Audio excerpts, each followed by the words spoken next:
chair of Agenda Alexandria. In our 24th season, Agenda Alexandria is our community's organization that explores the issues that our city faces without taking sides. In fact, our motto is taking a look without taking sides. I want to note that this program today marks the 1-year anniversary of us going virtual because of the pandemic. Today, we have a very special, timely, and relevant program of high interest to the community, Transformational Change of Old Town North. We'd like to thank our board members, Rod Cuckrow and Frank Fannin, who's also moderator, for putting this program together, and thanks to Ricardo Alfaro, our vice chair and producer. I want to note that in the program today, we'll talk a bit about the future development of the old Potomac River Station 20-acre site, also known as the Genon site. Watching our program today, but not chiming in, our longtime Alexandria land use attorney, Mary Catherine Gibbs, who represents Hilco Redevelopment Partners, who purchased the site in November 2020, and Melissa Schrock, who's the senior vice president of mixed use development. They have agreed to participate in the very near future in a podcast that we will present dedicated to the future plans for redevelopment of the site. Special thanks to our program sponsors for the year, Simpson Development, Homes of Alexandria of Compass, the Zebra newspaper, and our supporting members and sustaining contributors. And finally, we're most appreciative of our great panelists who've graciously given their time and thought to address this important subject. Frank will introduce them after this message.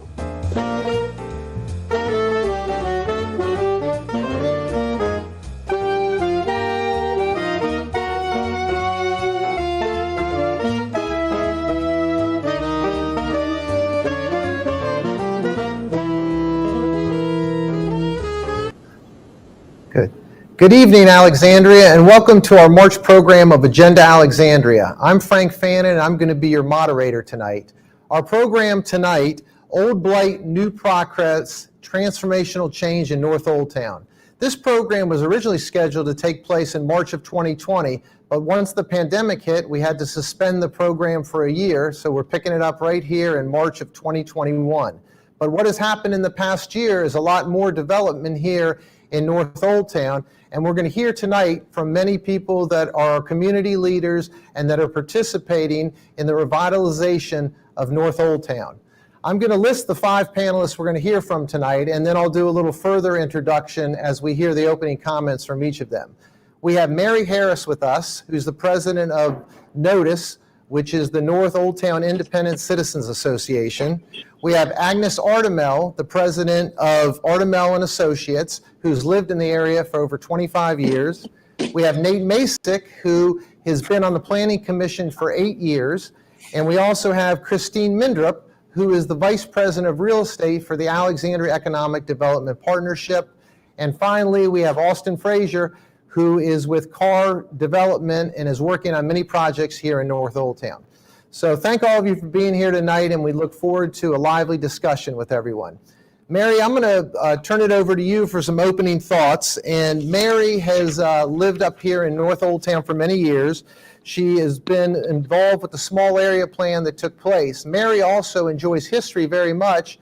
And Mary, if you could give us some opening thoughts and tell us a little bit about the boundaries of North Old Town and a little bit about the history of the area up here that we're going to be discussing tonight.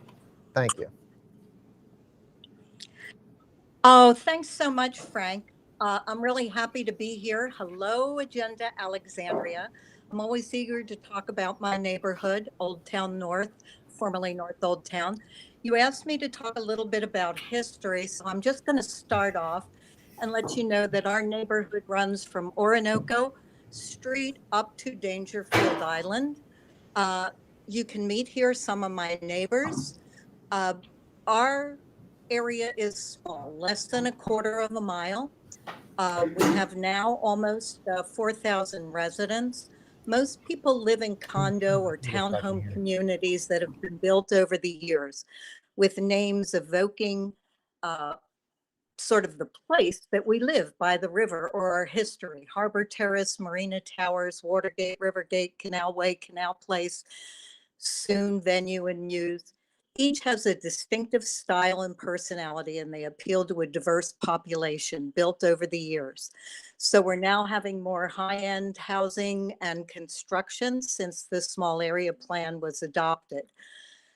Now, Notice surveys its residents. I don't know if we can go to the next slide here, but oops, we're off. Can we go back? I guess it's off here. We're going back. Sorry. All the way. One more. I'll start here. That's great. They love our waterfront parks, history, hiking, walking. So we're bounded by Dangerfield Island and really Orinoco Bay Park along the waterfront. One of the things that that we really use to define ourselves is the Mount Vernon Trail. During the small area plan, people advocated for more trees, more parks, more biking, safer walking trails in our neighborhood. So the small area plan promises more acreage for parkland as redevelopment occurs, and we're focused on this goal. Next. We think that Old Town North is pretty wonderful right now, but transformation came really 40 years ago as the waterfront industrial sites were reimagined after the National Park Service agreements. The city worked to chart a new vision for the Old Town North waterfront. Orinoco Bay Park, Canal Center, Tide Lock Park sprang to life in the 1980s, keeping our waterfront and our riverfront clean, historic, and green. The Canal Center, based on the canal, and Cafe 44, which you see here, is rated one of the most popular spots to eat, drink, and watch the river roll by. Next. History really matters in Alexandria and also here in Old Town North. Notice hosted history walking tours. Last month, we had former city archaeologist Pam Cressy tell us about the canal excavation and her interview with Virginia Napper, a longtime resident of the African American Cross Canal community. The Alexandria Canal had a short life in the mid-1800s, but it's divided our neighborhood both physically and then virtually for years to come. North of Montgomery Street stayed rural country homes, orchards, fields, cows, chickens, and the city annexed the land beyond First Street from Alexandria in 1930, and the GW Parkway was built in 1931. That began the transformation from rural to suburban over the next few decades, and the power plant took over the fields of the Peveril Farm in 1950.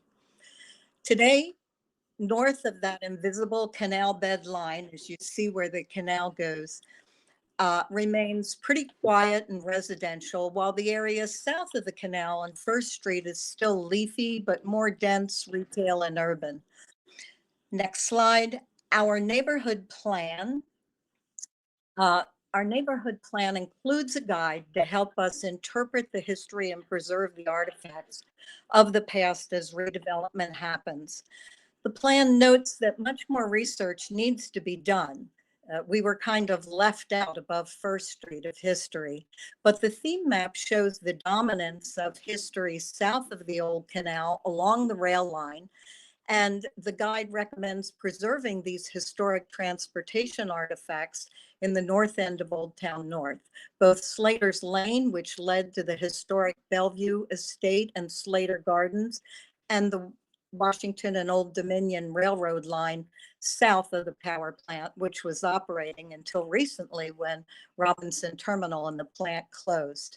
So we feel it's most important to also honor and interpret the history of the people who inhabited Old Town North, the Native American, African American, and our early rural and agricultural folk who tended the land and left it to us and let us develop it. So I could go on for days. final slide, but Frank promised you some Blight. That's the name of this program. And so here it is. As Frank promised, here's a picture of the power plant. This is a view from my perch in Marina Towers looking south towards the rest of Old Town North. So Notice has worked with the city for more than a decade to close this plant. We're looking forward to the change with more history, more parkland, and more waterfront access for all of our residents. And I will stop there. Thank you. All right. Thank you so much, Mary, for those opening comments. Next, we'd like to hear from Agnes Artemel, who's a 25-year resident of the area, and she's the current president of the Northtown Alliance. Agnes has played a major role in Alexandria and its development through the years, and she's very much into the streetscape improvements up here, the Arts District.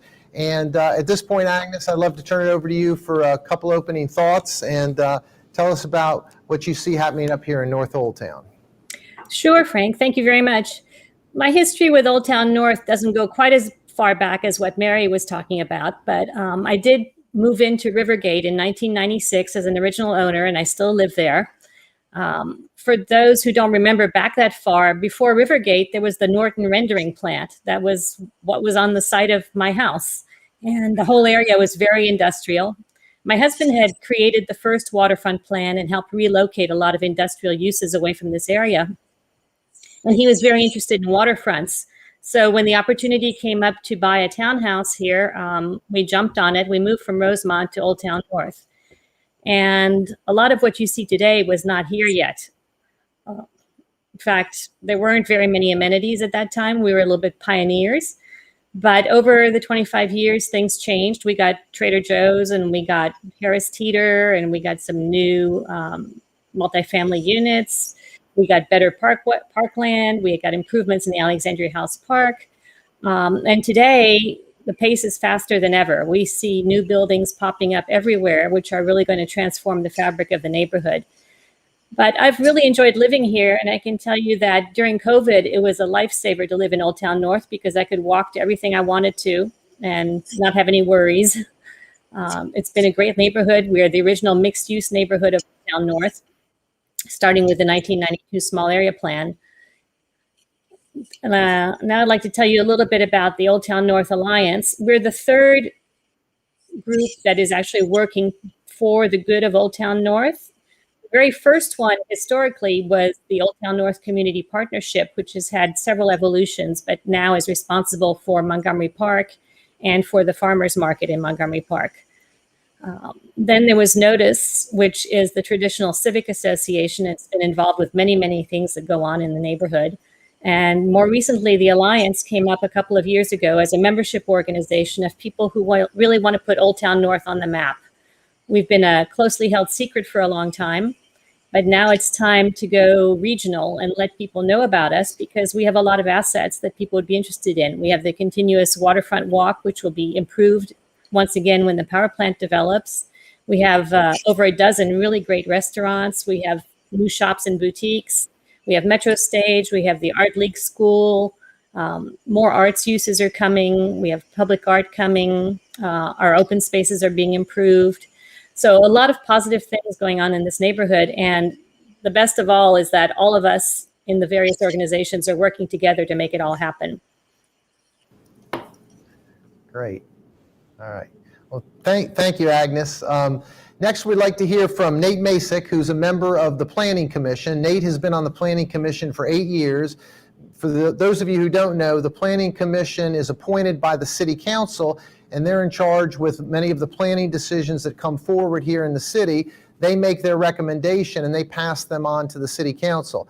Nate, if you could give us a little insight into how small area plans are put together with citizens' input and sort of the role of the Planning Commission plays as we go through the developments in this area of Alexandria and also, you know, in general, the other areas of the city. If you could just fill us in a little bit about that. Thank you. Sure, happy to do that. And thank you very much for the opportunity tonight to talk about it from the perspective of the Planning Commission. We have a process in Alexandria where we're thinking about small area plans and what they contain. where we like to always make sure that we're getting input from those who are going to be most affected by those plans. So residents, businesses, commercial landowners, residential landowners, people who might work in the area but may not live in the area, and any other stakeholder that you can imagine that's important to consider in a small area planning process. We like to be sure to loop in. And in the case of the Old Town North area, there was a relatively large working group that was formed with about, I believe, 20 or 25 members from stakeholders across the city. Some of them are on the panel here today. My former colleague, Maria Wasowski, chaired that panel and represented the Planning Commission to that group when its work was underway on this particular planning process. And they took into account a lot of the input along the way in terms of what did people want to see happening new or different with respect to Old Town North. For folks who followed small area planning processes in the city, there are some in some cases that have been controversial in the past. I think the waterfront small area plan just to the south of this area was somewhat controversial when it was adopted about 10 years ago. And there was a whole group that was formed to sort of rework portions of the plan and create the plan that was ultimately supported by City Council, and that's been adopted today. But this was a very different planning process in that it had a stakeholder group that was engaged to provide input along the way. I think it made for a much more successful planning process as the process goes because people were able to be heard as they went.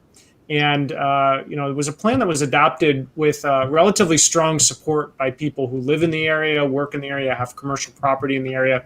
I think is a model that we've looked to emulate with other small area plans elsewhere in the city because of the success in the various successive charrettes and meetings to discuss the plan along the way and reach consensus on issues as you go, rather than sort of bottling the decisions up and then having a large set of decisions that need to be reached at the very end.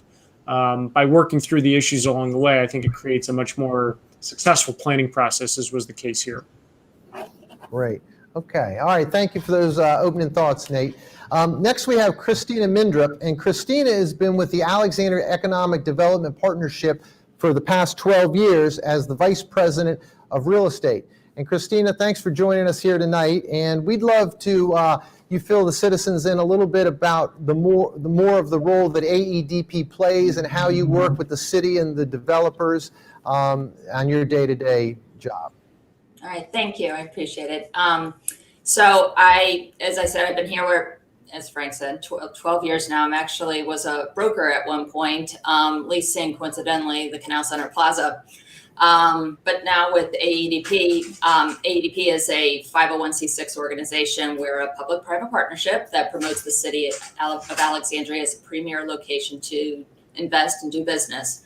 We actually report to an independent board of directors who are made up of professionals from areas like finance and real estate, information technology, marketing, hospitality, and some professional associations. And as Frank had indicated, we work closely with the city management team as well as our elected officials to help achieve a shared mission for promoting the city of Alexandria. So, great. Okay, good. And our other panelist here is Austin Flazier, who's the president and CEO of the car companies. Austin company is very into the development here in the North Old Town, and we spoke earlier today. And Austin, thank you for being with us. And if you could just fill the group in here tonight about some of the projects that you have going on here in North Old Town, we'd appreciate it. Sure, I'd be happy to. Thanks for having me. So I'm Austin Flazier. I'm the president and CEO of the car companies.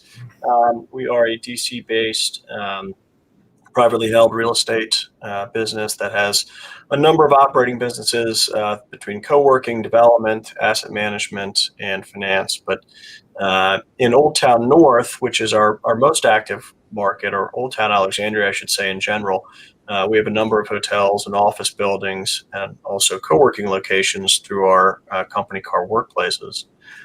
It also houses our largest development sites currently in the portfolio. We have about $250 million in new construction currently underway at two different sites in Old Town North.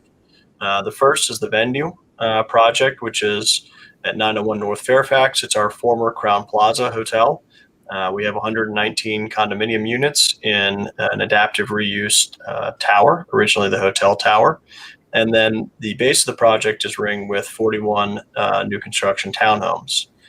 Slated to deliver towards the end of this year, and then finishing up with the last units the very early part of Q1 of next year. The second project is at 1201 North Royal. It's called the Muse Condominiums. And there is a smaller unit count, 73 condos, overlooking the water as well, in sort of the far north corner of Old Town North. We see Old Town North as an ideal urban suburban location. We think it's got a lot to offer in terms of how people want to live, both live and work today. We have other properties in the area. We have a Holiday Inn hotel. We have an office building at 901 North Pitt Street. And we just think the area has a lot to offer. There's really nothing you can't walk to in Old Town North, whether it's grocery stores, dining, recreation, the arts, what have you. We think the potential for Old Town North is tremendous.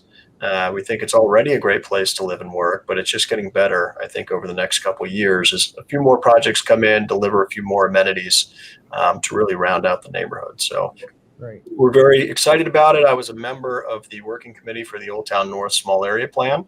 I was very excited to bring forth a few arts uses. The first two arts anchors as part of the Arts District for Old Town North, and I'm pleased to serve on the Old Town North Alliance with Agnes to help bring that vision to fruition as these projects start coming on board and hopefully fit in very nicely to the fabric of what that plan was intended to be. Great. All right, Austin, thank you. And anybody at home, if you have any questions for the panelists or want further information or any clarifications, please go into the chat tonight and put some questions in there, and we'll do what we can to get those questions out to the panelists in the next 30 minutes or so here of our discussion. Mary, going back a little bit to the history of North Old Town, in 1975, there was a very high building built, which is the Alexandria House. And many people today look at that and they see that it's might be out of place. But tell me, and maybe Agnes, you could chip in on this, for those of you that have the history, tell us about the decision in 1975 to build that high rise here in Old Town North, and how come we don't see any high rises like that since that development? Well, that's interesting.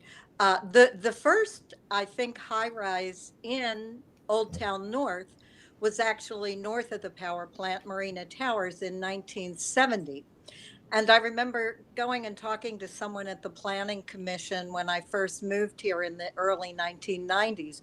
And they said, oh, that building would never be built here again. They did build Alexandria House Park. And I think it's important to realize that that area was ripe for redevelopment, from what I understand. I don't know the history, but in order to get something of that height, there was a substantial give in terms of the RHA property next door and the Montgomery Park, which is a 1-acre park.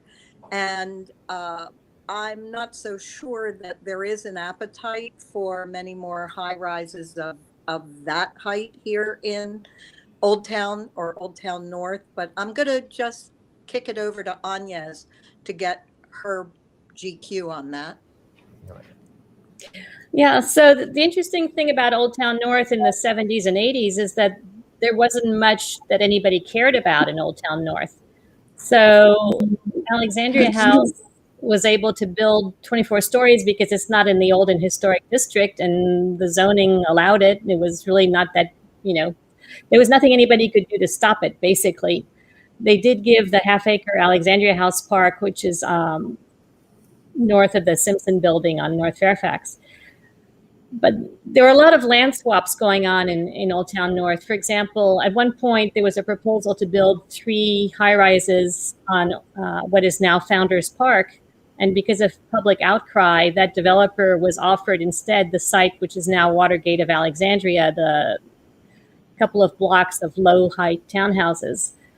So throughout the history of Old Town North, it was kind of a receiving site for things that didn't fit elsewhere. And then it was a sending site for industry that no longer belonged here. A lot of our industry got sent to Eisenhower Avenue, like So Right. there's been a lot of turmoil over the last 30 years or so as Correct. industrial uses were swapped out for residential uses.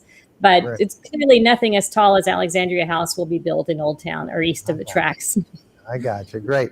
And we have such a wonderful panel here tonight. So if any of the other panelists want to jump in on the discussion or add commentary, please feel free to step in and add some comments here to keep a good discussion flowing forward.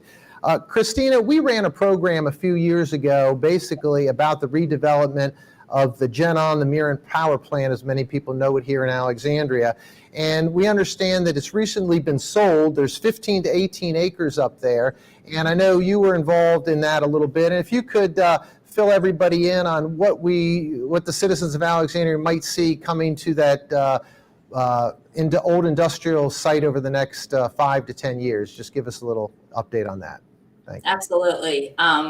Here at ADP, we're ecstatic that the Chicago-based developer Hilco Redevelopment Partners, who bought this asset, has that expertise in remediation and repurposing obsolete buildings, and that turning them into these environmentally sustainable and economically vibrant mixed-use communities. So currently the small area plan had called for a little over 2 million square feet of developable mixed-use development.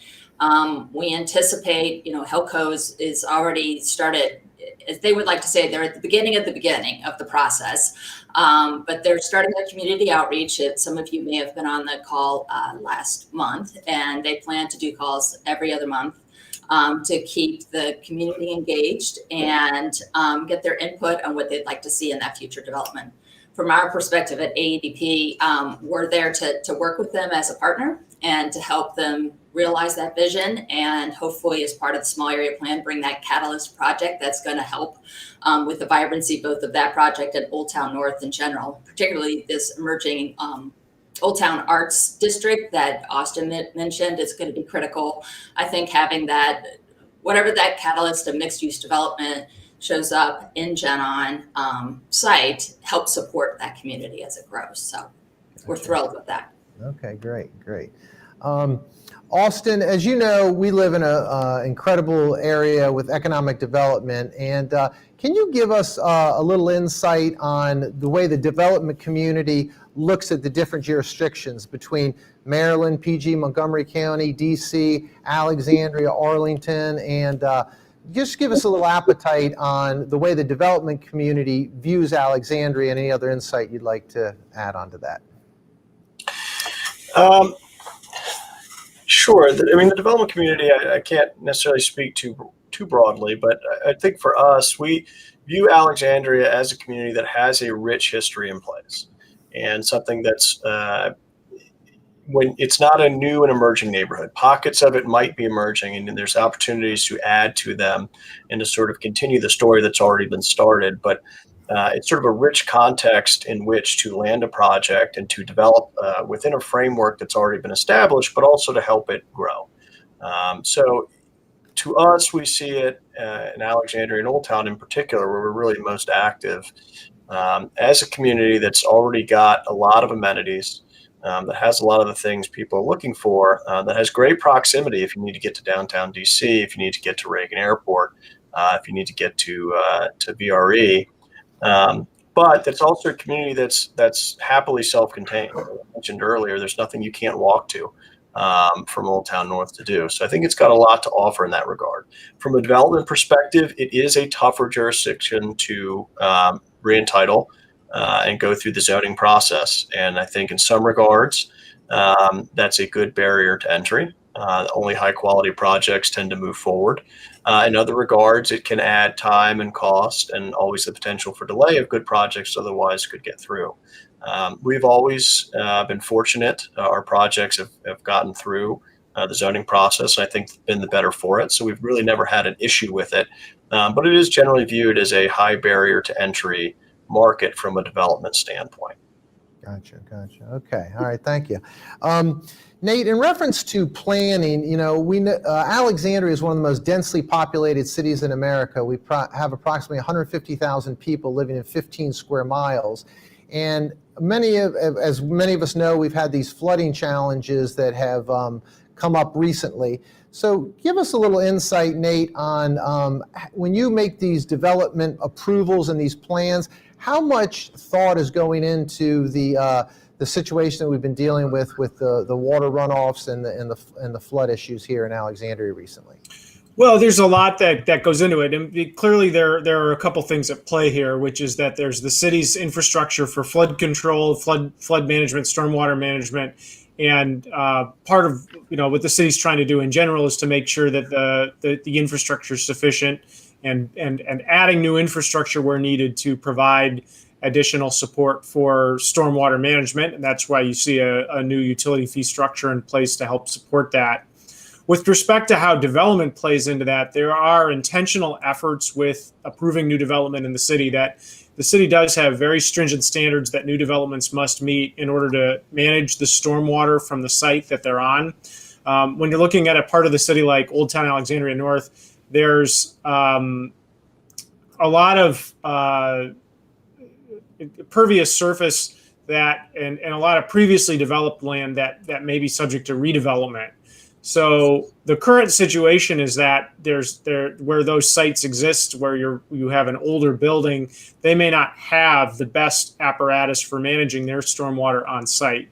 The new development that would come in its place would be expected to have a better stormwater management system that would help to retain the water or slow it down so that it doesn't overwhelm the cities and the overall stormwater management system all at once. There's also, as everyone is likely familiar with, there's combined sewers in significant parts of Old Town, including some portions of Old Town North. And new developments that create significant additional density are required to tie into the sanitary sewers in ways that they don't connect to the combined sewers that exist. So there's a higher expectation for those developments to tie to the systems that are better able to manage their sewage rather than adding to the problem with the storm sewer. So on net, the city has policies in place and expectations placed on development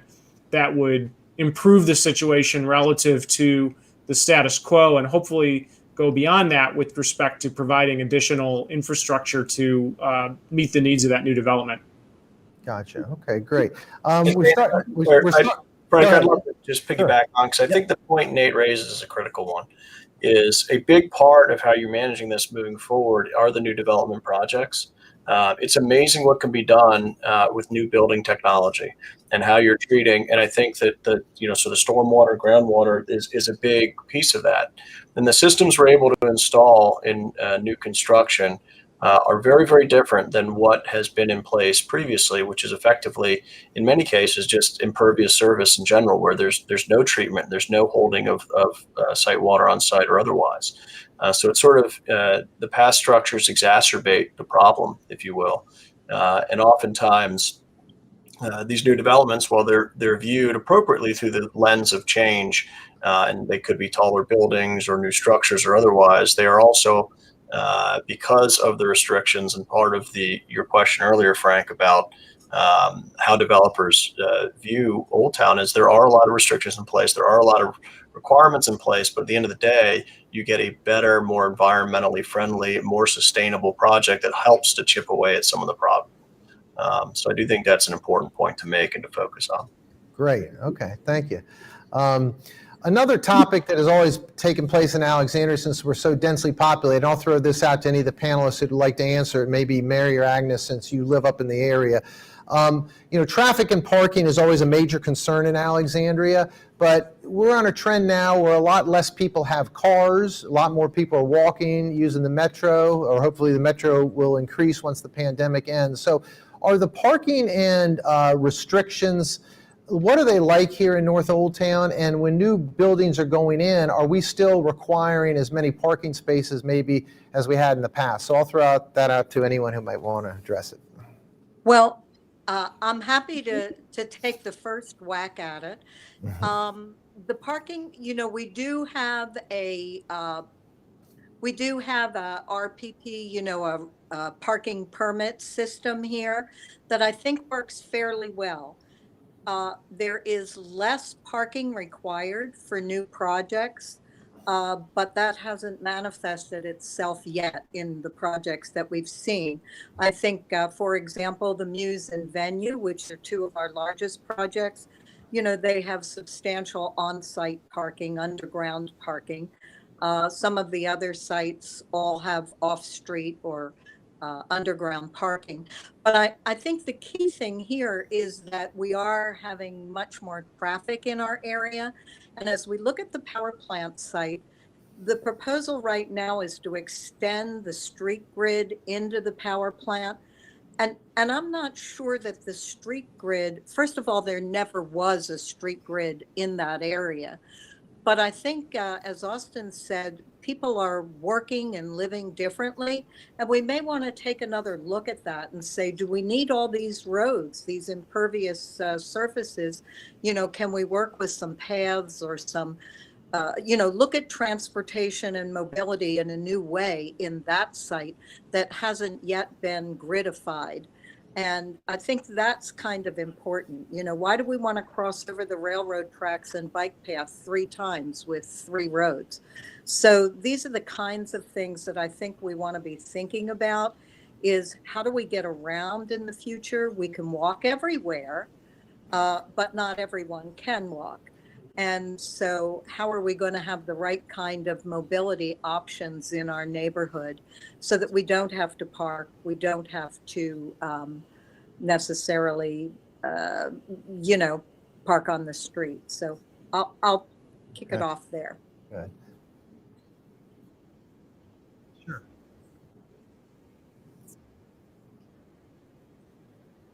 Fact of being mixed use, many of us can walk to the things we need to, so we may not have quite as much of a traffic pressure as some of the other neighborhoods in Alexandria. But in addition, I've been working with Dash on improving bus service. We really would like to see the implementation of a bus circulator loop that connects us better to Old Town and to the metro station than the service we currently have. And we're hoping that that'll happen in a year or two. We're also trying to improve the sidewalks and the walking paths to make it more enjoyable to walk rather than drive. So I think a lot of these alternative ways of getting around are helpful within our neighborhood. Obviously, our residents still need to go outside of the neighborhood into other parts of Alexandria, but I think our pressures are somewhat less than in other places. Gotcha. Frank? Yes, please, Nate. I would add, there's also built into the plan some new facilities that would help to provide some green space and connectivity within the neighborhood. One of the highlights, I think, of the plan is a linear park along the railway corridor that currently exists. So the plan outlines a detailed set of ideas for more active recreation along what's now an asphalt path next to the railroad tracks. But there's a hope that at some point, if the city could acquire those tracks and create some active recreation spaces along those, what's the existing railroad, it could create not only a more pleasant way to get diagonally through the neighborhood from the northwest to the southeast, but also some active pockets of recreation space along the way, like possibly basketball courts or tennis courts or other activities along the area. And that'll be important because once the power plant goes away and is redeveloped, there will be a whole set of, there'll be a whole another neighborhood on the other side of the tracks from what's currently fenced off. And having this green belt separating the two will be a really neat transition between the existing parts of Old Town North and this new neighborhood that's yet to come. I think it'll be a really attractive way for people to get about in the neighborhood and to really become a defining feature along a portion of this neighborhood, and similar to the way that the Potomac Yard Park has been a signature feature of the development in that part of the city. Gotcha. Okay. All right. Wonderful. Good. Christina, as we know, the waterfront's been being developed, and the Robinson property on the north end, up there by the foot of Orinoco Street, hasn't been developed yet. Do you have any insight, you or anybody else on the panel, on what we might be seeing there? in the next couple years of the Robinson North site? Well, I think we're having a tunnel for the Alex Renew project or the River Renew project going through. So I don't know that you're going to see something in the near term. And the history that I think it depends on who you talk to. There's the history of the site being very expensive to develop. It was previously approved for a hotel and kind of a catalyst use.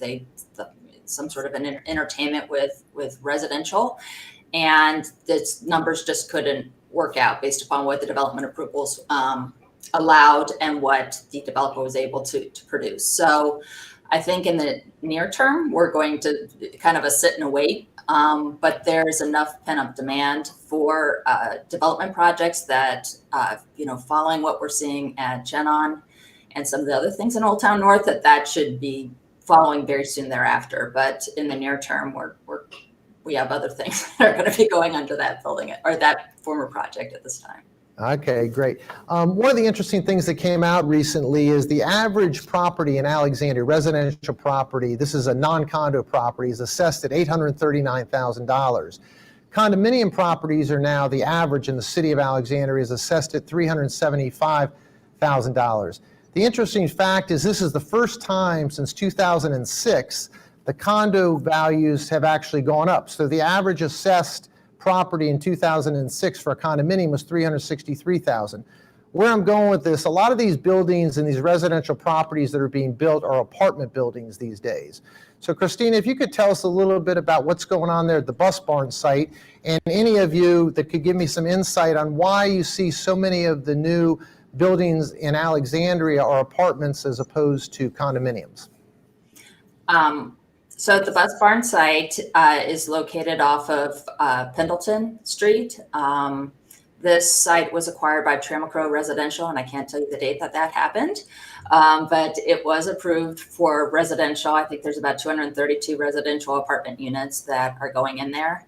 There are a number of other, projects throughout Old Town North and the city of Alexandria that are also going apartments. But I think developers like Austin, I know that you can chime in here because I know you were going back and forth on whether to go condo versus apartment, and maybe you could chime in why you made the decision to go condo on some of your projects. I might just make the point also that in this last cycle, a great number of projects has gone multifamily rental. The condo projects have been few and far between. And there's a number of reasons behind that, but construction costs are among those reasons, and the most prominent reasons. For us, we had two direct water view projects in Venue and Muse. That's a very, very unique situation, and that's something where value is usually best maximized as for sale product, condo product. Without that, you generally speaking, it's tougher to get to the price point that you need to make those projects work. You really don't maximize that with any other product type the way you do with for sale residential. So we did look at it both ways. We underwrote apartments on both of our sites, and condominiums and the townhouses that ring Venue made the most sense for us. Typically also when you're seeing these multifamily products, the vast majority of them are being built stick. So that means it's wood frame construction as opposed to concrete, as both our projects are, or steel, as many other commercial projects are. And that's fundamentally driven by these very significant cost increases in construction that we've seen over the past couple of years. The run up in construction costs over the last 7 years has been unlike any other period of time that we have seen in a while. And that is predominantly being driven by labor cost, but also product as well. The only caveat to that with the stick-built construction, the wood frame construction, is since the outbreak of the pandemic, which also coincided with some wildfires in areas that produce a lot of timber, you have seen significant costs recently in wood frame and trusses and finished lumber and so forth. So I do think you're going to start to see a little bit of a struggle with newer projects trying to get their start with pro formas that were underwritten a little while back. They went through a lengthy entitlement process, and now it's time to get your GMP contract and actually build it. And they're probably experiencing some heartache as they get the real pricing coming in. that'll be something to track, I think, for the next year or two. Gotcha. Very interesting. Interesting. Many people are excited about the new retail that has taken place up in North Old Town and has opened, such as the Harris Teeter and numerous other stores over the past few years.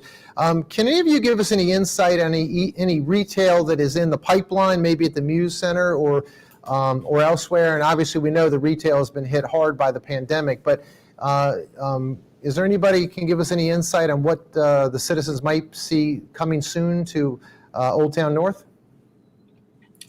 Well, actually, we've pretty much filled up our buildings that are planned for retail. We had retail focus areas defined in the small area plan along Montgomery Street and along St. Asaph. And I think the Edens project is completely filled except for one slot, I believe. So there aren't that many opportunities for new retail in the new projects that are going forward. I know that Bus Barn doesn't have retail. The venue will have Metro Stage, and 1201 Royal has basically an arts use. Gotcha. Art League. Yeah. I was just going to say 1201 North Royal, the Muse, has got Art League. We'll be giving permanent homes to Metro Stage and Art League in Old Town North. But I think one thing that we heard a lot of feedback during the Old Town North planning process was to make the retail that we had healthy, and to make sure we had good anchor retail in the neighborhood rather than try and laminate the base of every single project with retail. And I think the plan was pretty thoughtful in that and trying to outline corridors where retail would be really encouraged and part of the plan and a requirement, and other areas where arts uses or otherwise could go in, rather than just laminate everything, like I said, with retail. I think if you're not thoughtful and sort of directionally tuning where those areas of activity should be, you end up with too much retail space and too much turnover, usually as a result of that. So I do think as the Old Town North plan is starting to come together and some of these projects are moving forward, you'll see a healthy and vibrant retail sector that's supported by some of the new development rather than just drowning it with all retail. Gotcha. Okay, great. Couple more questions that came in here, and we're probably got about 10 minutes or so left in the program. So all the panelists, I'd love for you to think of some closing thoughts here as we'll go through one more time. But Montgomery Street is currently, is that planning to be a two-way street? Maybe Nate, do you know that? Is that true? That was a question. That is absolutely not true. Not Okay. true. All right. We have several civic associations in Old Town North have taken the position they do not want the one-way pair of Madison and Montgomery to be undone. Okay. It has worked well for many, many years, and everybody's quite happy with the way it is. The city has several times indicated that they would like to have both streets be two ways, but we really don't see how they could be loaded with buses and bikeways and parking and all the other things, unloading docks, and there's too many things planned for a two-way street, and I think that they function better as one way, and you would find a number of civic associations echoing that thought. I would just add, this was one area I think that this was probably the one area of big difference with respect to the small area plan, which I think speaks to what a successful planning process it was. But there was an argument that some of us made with respect to how two-way streets function in other parts of Old Town adequately and create more of a person-oriented street rather than an auto-oriented street, and thought that it could be a feature of the area. So there was some thought at one point that this could be part of the plan, but there was some, as Anya said, some civic opposition to that. So that's no longer on the table. Gotcha. Okay. All right. Great. Let's see, Mary, do you have any closing thoughts as we kind of wrap up our final 10 minutes or so? Anything else you'd like to put out there?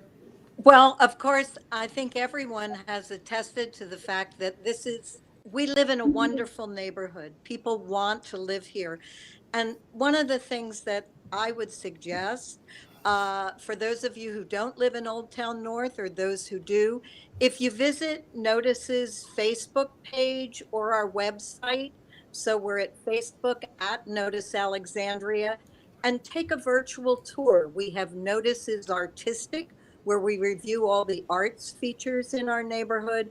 We have Notice's Delicious, at North Old Town is Delicious, where we look at all the restaurants that are in our neighborhood.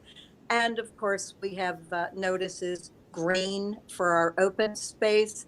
And we've also done history time capsules. So people can come to our Facebook at Notice ALX or to our website, Notice-Alexandria, and really take virtual tours of the neighborhood and learn more about what's going on here. So that's what I'd like to say. Gotcha. Great. All right, Mary, thanks for all your wonderful insight tonight. Agnes, you want to give us some closing thoughts? Sure. I'd like to just talk for a minute about the Arts District, which was an important part of the Old Town North Small Area Plan. What was done initially was that the city delineated an area in which density bonuses would be available for providing art space. And developers like Austin have taken advantage of that and have provided new art spaces, for example, the new home for Metro Stage. But we need to take it a step further. And how do we make Old Town North an arts and cultural district? What more can we do? So that's one of the main projects that the Alliance has. We're starting with a small project with the Office of the Arts, which will have some artwork provided by some artists selected through a juried process. And there'll be 23 or so locations in Old Town North. And we're also kicking around some concepts for an arts walk that would take people up Fairfax Street with some notable things to look at. So, and we're also working with the Alexandria Symphony because they're a participant in our district. Those are really important things for what's called in planning circles placemaking. You know, what is the identity of Old Town North? And one of our identities, besides our interesting history, is an arts location. We have some good building blocks, the Art League and Metro Stage and the Symphony, but we need to do more, and that's one of the things the Alliance is working on. If you want to know more about the Old Town North Alliance, look at our website, oldtownnorthalliance.com, and also sign up for our email list. You'll get weekly blog posts about various things going on in the neighborhood. Gotcha. Great. Okay. Nate, we have one more question for you, and then you can roll that into your final thoughts here. But Sure. One of the questions came in from the civic associations, and they asked, how much does the civic association input really matter into planning decisions? It says, it says a lot of the discussion seems to take place at City Hall with the city staff, the Planning Commission, and the City Council. But if you could just, for the citizens out there, a lot of people make their comments known, but some people feel they're not heard. But if you can address that any way you'd like.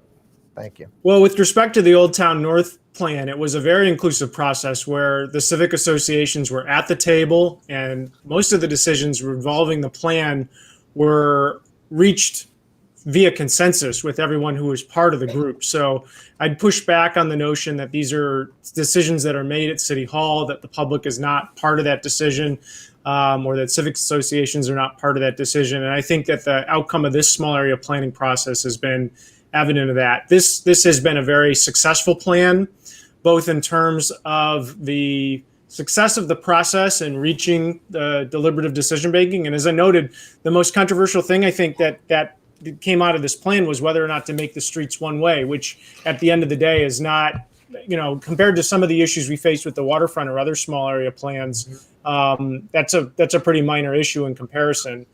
I think we did a lot with this particular planning process to make sure that we were incorporating the features in the neighborhood that people wanted to see. There was a desire to have more retail, so we found ways to nurture that by focusing it on particular streets. There was a desire to make this an arts district, and we found a way to do that, as Agnes mentioned. And I think that we're being successful in accomplishing that, where you see the Muse, which will have space for the Art League built into it, and the venue, which will have space for the Metro Stage Theater built into it. And when that project is complete, we'll welcome them to a new home in the front of what was formerly the Crown Plaza.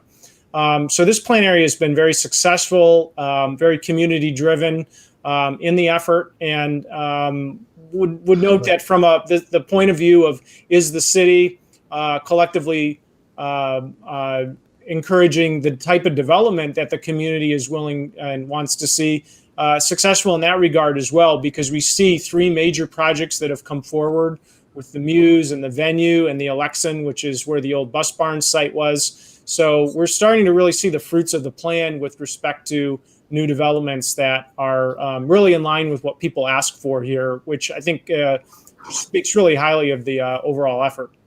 Okay, great. All right, good. Well, thank you, Nate, and thanks for all your service on serving on the Planning Commission for the past 8 years. Christina, if you could give us some closing thoughts about anything else you'd like to add. Absolutely. I think one thing we haven't really touched on that much that's going to be very critical and important to both Old Town North and the community in general is the commercial market.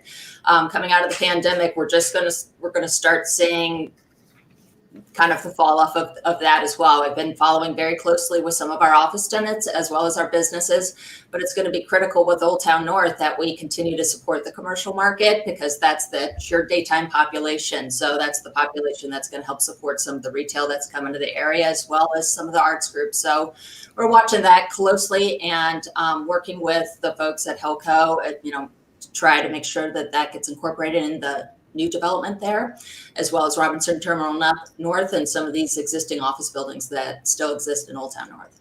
Gotcha, great.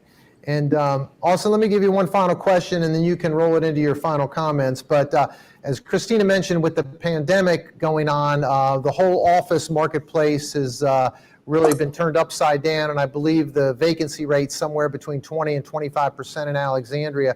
What do you sort of see as the future of the office and the commercial space in the next 5 years? And then feel free to roll in any final thoughts and comments after that. Thank you. Sure. We're in the hospitality business and the co-working business, so we've certainly seen the effects of the pandemic. We've sort of had a front row seat to that, and it's been difficult. And I think that it would be wrong to say that there won't be some lasting effects of this. I think people are going to want to work more flexibly moving forward. I do think you're going to see office uses shrink to a certain extent and change and adapt a little bit. I don't think that necessarily means that office use in general is going to experience a permanent contraction. I think people are always going to want to do business face-to-face as best they can. Teams are always going to need to get together to collaborate. Things like tonight and being able to do this virtually are fantastic. But I think in business, it's relatively straightforward to maintain a business relationship remotely. It's a lot more difficult to start or grow that relationship, I believe, without being face-to-face, whether it's with your own team or with trying to acquire new business. So we think for the right locations and the right properties that the office market will rebound and do very well. We've made some acquisitions on that front in Old Town Alexandria, and we've got a couple others that we're looking at. So we believe very strongly in the future of the office business. However, we're taking a little bit of a different approach. We're using our co-working platform, Core Workplaces, to provide services and flexibility to office tenants so that they can breathe a little bit within their own space, expand, contract, use meeting space on demand, be supported when their workers are working remotely. So I think for that type of approach and a landlord that really understands that and wants to lean into that, I think the future is very bright. For others that are more sort of stagnant in the office space, there may well be continued choppy waters ahead for a little bit. Gotcha. Great. All right. Well, what a great panel tonight. I want to thank all 5 of you, Mary, Inez, Nate, Christina, and Austin, for joining us tonight and giving us all your wonderful professional insight. And I want to thank all the citizens of Alexandria who joined us tonight and watched our Agenda Alexandria program. Thank you for being part of it. Please continue to send us any emails, give us any input, and we're here to serve you. So until next time, April 26th will be our next meeting. This is Frank Fannin for Agenda Alexandria signing off, and I hope all of you have a great week and a wonderful evening. Thank you.